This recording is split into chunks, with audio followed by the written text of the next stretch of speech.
What?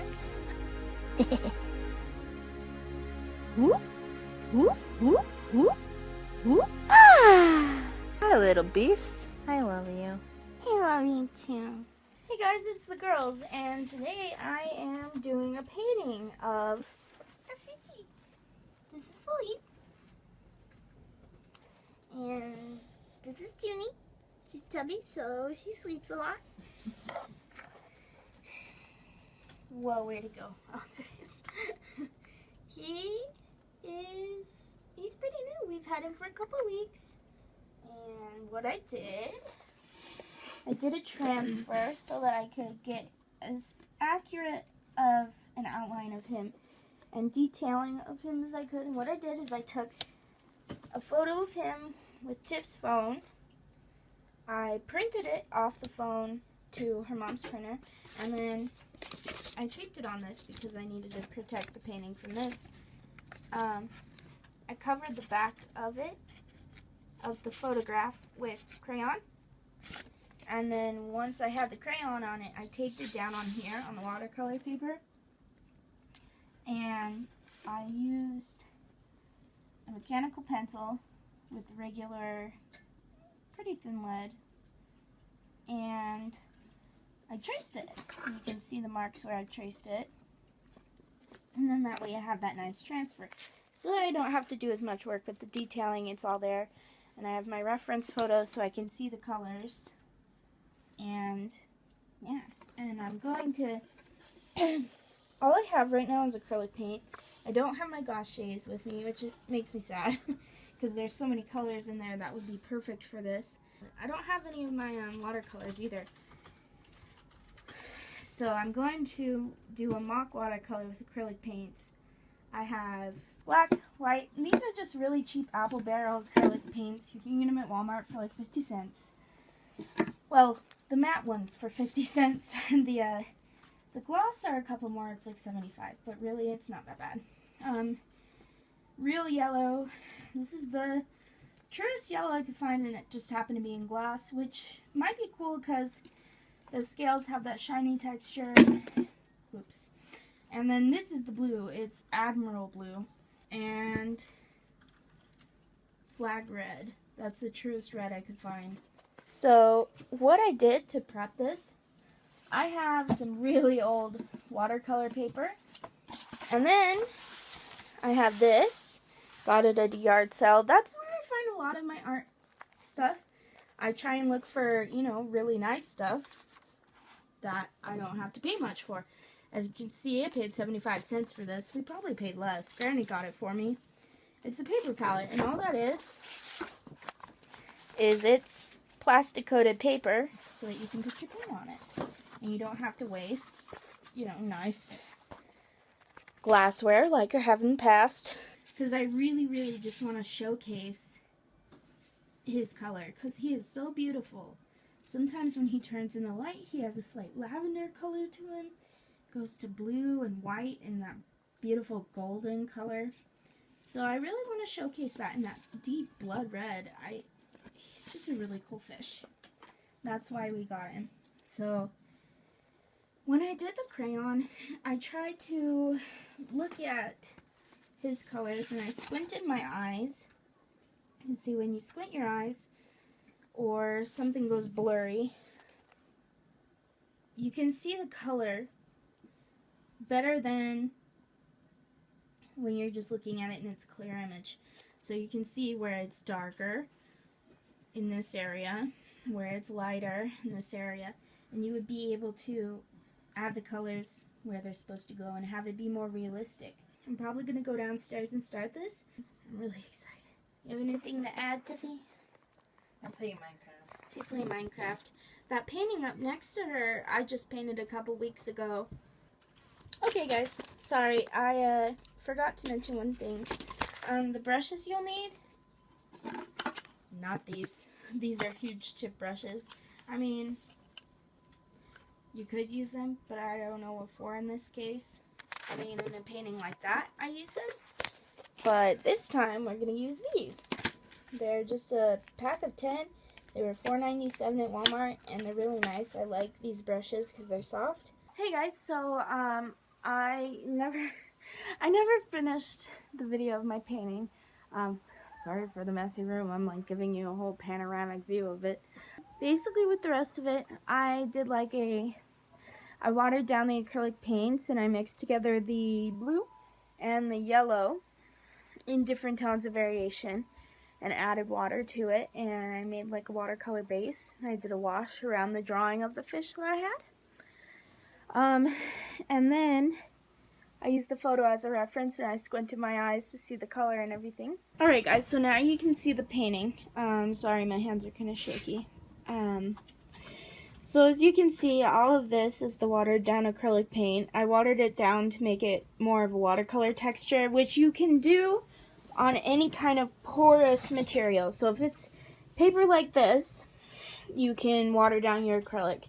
If you're going to be using a canvas, you don't want to water down your acrylic. You want to use a gel medium or a mix-in medium because it's gonna peel and crack. But since I used a porous surface, I was able to get a lot of variants and textures, and all of this is pretty much watered down. Like there's no ridges or texture really. Like along the edges of this, the fish is thicker because I used the paint almost full strength. But if you can see the small crystallized areas, it's actually really pretty. In the light it sparkles. I don't know if you can see that. Oh yeah, you can see it. That is because I used sidewalk salt. So I know that Utah still uses it. I don't know if anywhere else still uses it, but it's like ice melt. It's really chunky natural salt. And I took a hammer and I put it in a baggie and I kind of crushed it up so I had a lot of different sizes. So you can see like that's where a big hunk was, but all these little crystals that are glinting are from little pieces, and then we've got some smaller pieces. Basically you can get some really cool effects. Sometimes it can look like snow, but this is our fish Philippe, and this is the painting of him that I did. It took me around 2 to 3 hours. This was a pretty extensive painting. We'll go over to Philippe in just a second. I'll show you what he looks like. He and Junie got in a fight, so sadly he is not as beautiful as he once was. Tell them how they got in the fight, though. Okay, so this retarded fish tank. Just a second. Let me go over there and we will show you what the deal is. Oh, buddy. So this is Philippe now because he was a derp face. We have a flashlight on him, so that's not his real color. I'm trying to show you, but... Oh, sorry, bud. I'm sorry. I'm trying to... Oh.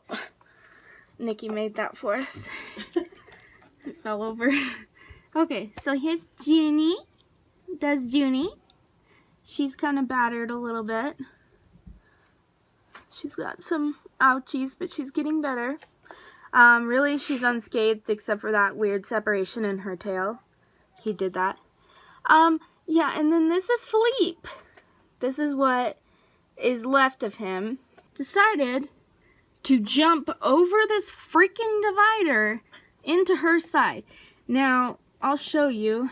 I put tape in there, but this dumb fish tank is supposed to keep them separate so you can have a male and a female together. That's what it's for. Sorry for the bad camera work. I'm like not using the phone as a viewfinder. But this divider in the center was supposed to be so that they could live happily together. They could see each other through the little holes and be happy, right? Well, we saw him and we really wanted him because he was beautiful. He really was. I say was because he's healing and... Ew, what are you eating? He's still small, so his mouth is small and he can't eat the pellets like Junie can. Obviously, Junie has loved her pellets. She's chunky. But poor guy, he got in there and he didn't stand a chance to her because she's older and she's a female. Females are awesome, man. Lady always wins. He knows that now, huh? I don't know. He's got like the stoner vibe. Like he just chills and he just sits there. And Junie's all happy and she's like, whoa! She swims all over the place and she gets excited and does a little dance when we show her the food, and then Philippe, he started to do the dance. He just kind of goes side to side a little bit, but she gets all excited, and I did not think that Philippe would jump over the side. I woke up yesterday. This happened yesterday. It's been like 2 weeks since the last video. We're trying, guys. We really are. I really didn't expect that. I didn't expect him to be able to jump over it, but there was a little divot, and his body is about a centimeter wide, and he just slid right through there. He's not going to do that again, though. He won't be able to. I taped it shut. I literally made it so there's a seal in between the two sides of the tank. He's just him. He's a jerk face. I guess I should go show you guys what I want to paint next. Okay, so this picture here is a still frame taken from Marilyn Manson's video called Tourniquet. I'm a huge Manson fan. I've done a lot of paintings of him, mostly because he has a lot of angular features, and like this picture, he's got cool little diddly bobs all over his face. I'm pretty sure this is him, because the only other, I know it would be Gidget, because this is back when Gidget was alive. I have it in color on my iPad, because I want to do it in color. This is the one where his hand isn't blurred out. This is the one that I actually have a print of. And his hand is blurred. His face isn't. And I'm pretty sure that's Manson. But I just really like the colors. You can see there's like orange and green and that pretty red that is on his glove. I think it's like a really dark orange. I just don't know where to start. I'm kind of lost. I was going to do the same transfer method. So I have this printed out, and I was going to take like new pastel or crayon or something and just cover the whole back of it with it, or at least where his face is, and then put it on the paper. But I don't have new pastel. I can't find my gouache paints, which realistically is what I use most, because gouache is like a mix between watercolor and acrylics. And I love gouache paints. The colors are so vibrant, and like you can water them down and you still can get a vibrant color even though it's translucent. So I want that for that painting. Actually, I can show you some of my other paintings. I did this painting not too long ago. I was inspired by Robin Clance. She's on YouTube. She's really awesome. So I'm going to show you like an evolution of my art. This is my first oil pastel and my first ever portrait of Marilyn Manson. I'm not proud of it anymore just because of how amateur it was. I mean, it's still okay, but it's not great. So this is my first painting from painting class in high school. Okay, this is the last one that I have to show you right now. I painted this right before I moved out of my old house and moved in with Granny and Papa. This is right as when me and Tiff were getting together too. These eyes are actually the singer Frank Iero. He used to be in My Chemical Romance. He was the guitarist. Yeah, it's kind of sad because it broke. This was a really nice frame too. Granny got it for me at a yard sale. And frames aren't cheap, so it sucks. It's broken, especially because I have nothing now. But I'm thinking about starting to make paintings and selling them, so if anyone wants to buy a painting. Like I said, my camera keeps running out of storage, so I'm talking really fast, but if anyone wants me to do a painting for them, let us know in the comments. Send me a photograph of what you want painted. Tell me what style you want it painted in, and I'll try to paint it for you, and we'll talk about it. You're loved, and we love you. Good night.